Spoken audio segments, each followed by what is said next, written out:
오늘은 방위비 분담에 대해서 설명을 드리고자 합니다. 2018년 방위비 분담 협상이 1년 단위로 종료됨에 따라서 한국과 미국 정부 사이에는 2020년치를 위한 협상이 시작되어야 합니다.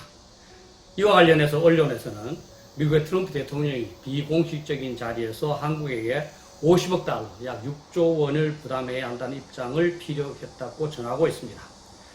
2019년에 한국은 미국에게 1조 389억 원을 지불하고 있는데 이것에 비해서는 5배 정도 많은 액수입니다. 따라서 한국으로서는 매우 당황스럽고 곤혹스러운 입장입니다. 미국이 요구한 50억 달러 수치가 일관성을 보이고 있다는 것이 더욱 걱정입니다.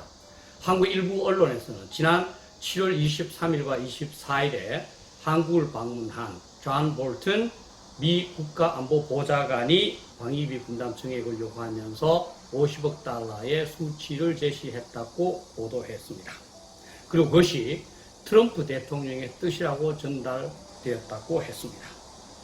미국이 요구하는 50억 달러가 무엇을 계산하는 것인지는 아직 밝혀지지 않았습니다. 그렇지만 대체로 주한미군의 운영비 전체를 말하는 것 같습니다. 그렇다면 미국은 주한미군의 운영을 위한 모든 비용을 한국에게 부담하도록 요구하는 것이죠. 실제로 트럼프 대통령은 동맹국들에게 미군 주둔에 따른 비용과 거기에다가 50%의 알파를 더 요구해야 한다고 말하기도 했습니다. 미국이 지켜주는 대가가 그만큼 크다는 것이죠. 당연히 실제 액수는 협상을 통하여 조정되겠지만 방위 분담 증대에 대한 미국의 요구가 거센 것은 분명합니다. 북한의 핵 위협으로 인하여 미국의 안보 지원이 절대적으로 필요한 한국의 입장에서는 미국의 요구를 무조건 거부할 수가 없습니다. 한국이 방위 분담에 적극적이지 않을 경우 트럼프 대통령은 주한미군의 대규모 감축 또는 철수까지도 결정할 개연성이 있다고 보이기 때문입니다.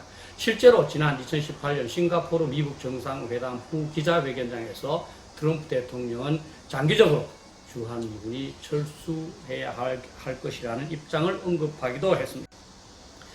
미국의 과다한 요구를 비판하기에 앞서서 우리는 그동안 미국의 방위 분담을 수용하는 과정에서 지나치게 인색한 모습을 보였고 그것이 현재와 같은 미국의 지나친 요구를 유발했을 수도 있다는 점에서 반성이 필요할 수가 있습니다.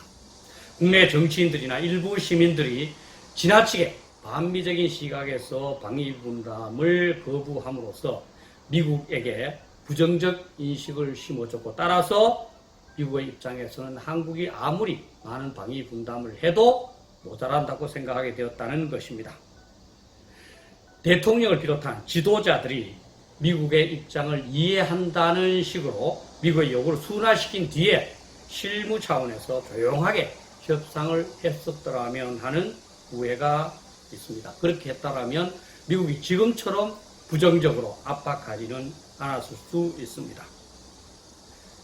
어쨌든 간에 그 이유가 정확하게 무엇이든 간에 미국이 계속적으로 방위 분담을 이렇게 압박하고 있다는 것은 그동안 우리가 협상에서 잘못했다는 것입니다.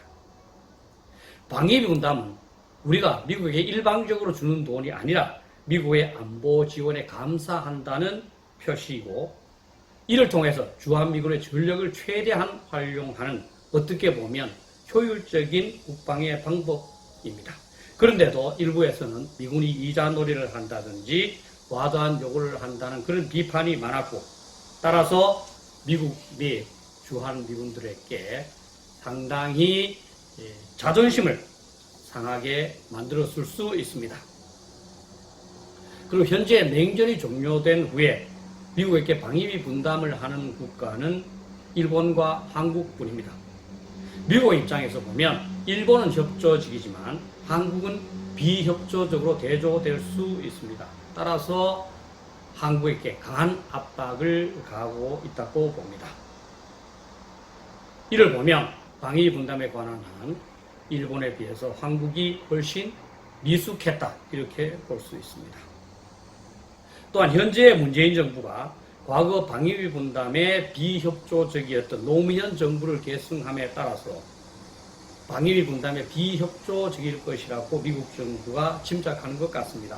특히 지난 2019년 방위비 분담 협상을 하면서 해리스 주한 미 대사가 10억 달러를 요청했지만 우리는 그것을 받아들이지 않고 국방비 증액 비율과 같은 8.2%만 수용을 했습니다. 따라서 얼마 되지 않는 액수로 인해서 미국에게 우리가 적극적이지 않다 하는 인상을 주었고 또 앞으로 그럴 것으로 추측하게 만들었으며 그래서 과도하게 요구하는 것으로 볼 수 있습니다. 2019년 방위비 분담액의 경우 정부 예산의 0.2%, 국방 예산의 2.3% 수준으로서 많은 것은 아닙니다. 방위비 분담에 대한 냉정하고도 정확한 이해가 필요하다고 봅니다. 저 나름대로 그동안 방위비 분담에 대한 논문을 작성해서 발표했습니다. 한국과 일본의 방위비 분담을 비교했고 또 방위비 분담에서 한국이 어떻게 해야 될 것인지에 대해서 나름대로 대안도 제시하고자 노력했었습니다. 먼저 미국의 방위비 분담 배경과 사례에 대해서 한번 설명을 드려보겠습니다. 미국은 1990년대 초반부터 동맹 및 우방국들에게 세계 평화를 위한 그들의 책임과 부담을 분담할 것을 요구를 했고 그 중에 가장 현실적인 내용으로서 미군이 주둔하는 국가에게 그 미군 주둔에 따른 비용을 분담할 것을 요구했으며 이것을 한국에서는 방위비 분담이라고 명명해서 논의해 왔습니다.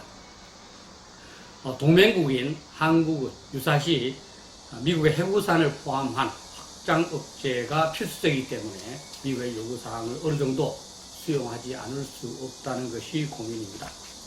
미국의 방위비 분담 사례는 독일이 전형적으로 거론되고 있습니다. 독일은 패전 후에 국방부의 20% 정도 해당될 정도로 큰 액수로 미군을 지원을 했습니다. 다만 현재는 통일되었기 때문에 점령군들이 다 서베를린에서 철수했고 따라서 독일은 현재 나토 회원국으로서 나토 분담금만 담당하고 있습니다.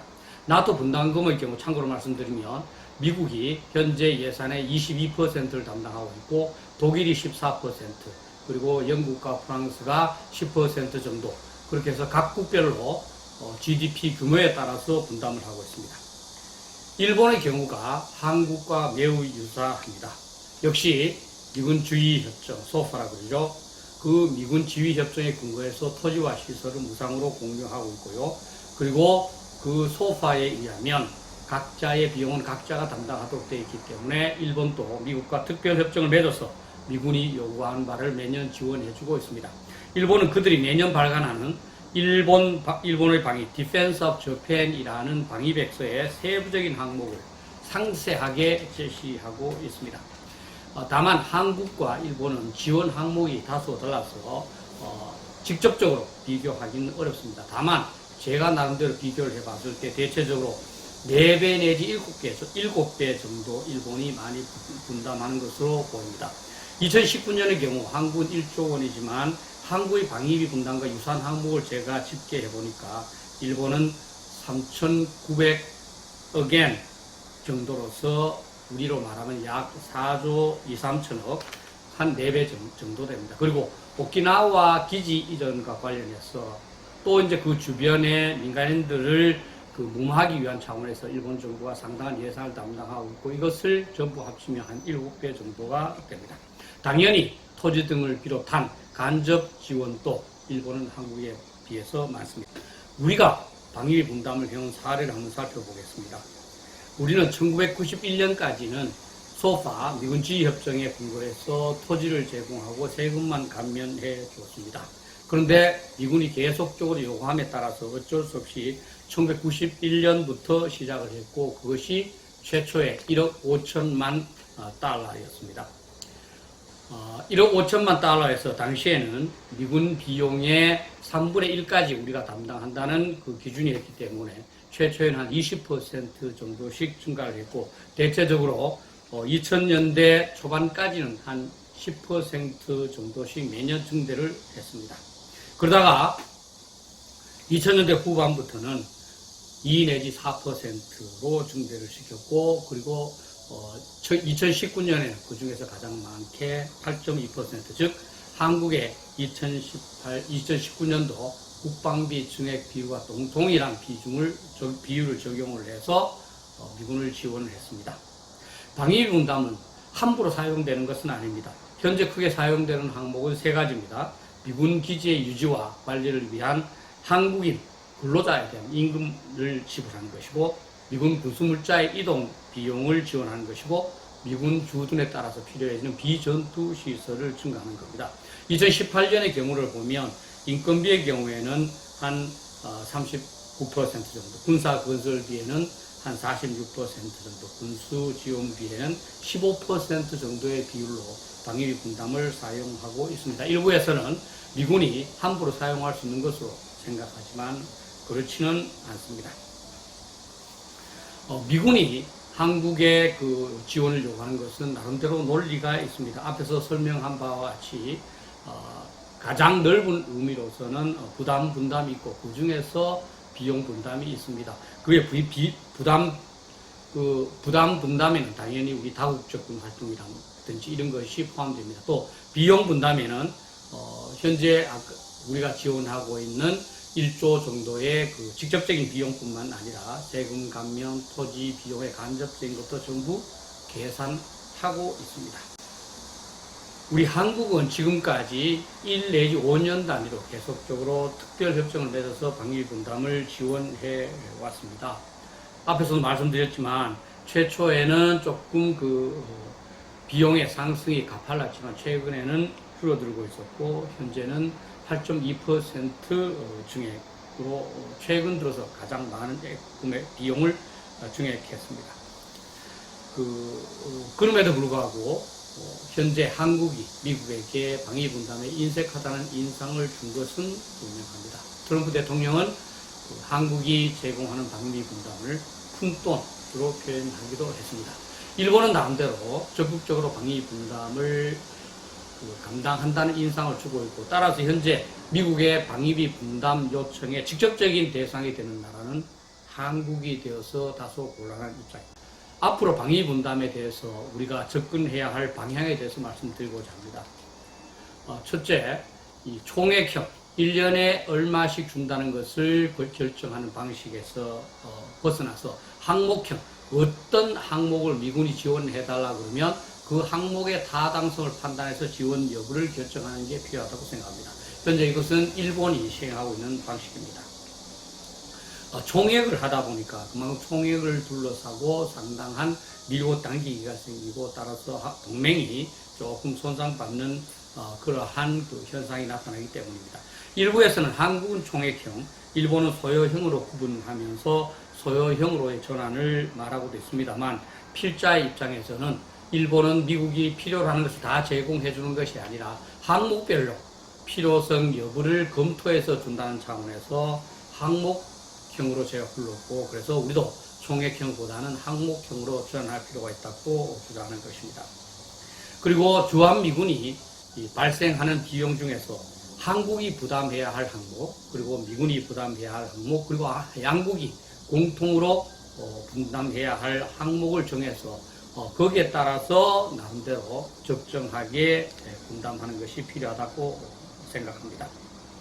다시 말하면 항목별 지원 금액이 모여서 총액을 형성하도록 하는 것이죠. 그렇게 하면 국가적 수준이 아니라 실무 차원에서 세부적 및 합리적으로 분담 액수와 분담 내용을 협의할 수 있고, 서로 간의 오해도 줄어들 것입니다. 또 미군이 주둔함에 따른 비용의 총계도 저는 알 수 있으라고 생각합니다.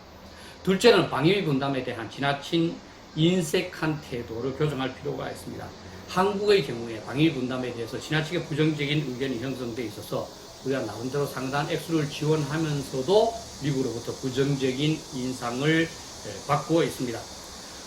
일단 적극적으로 지원한다는 태도를 취한 다음에 실무선에서 협의하도록 하는 것이 저는 타당하다고 봅니다.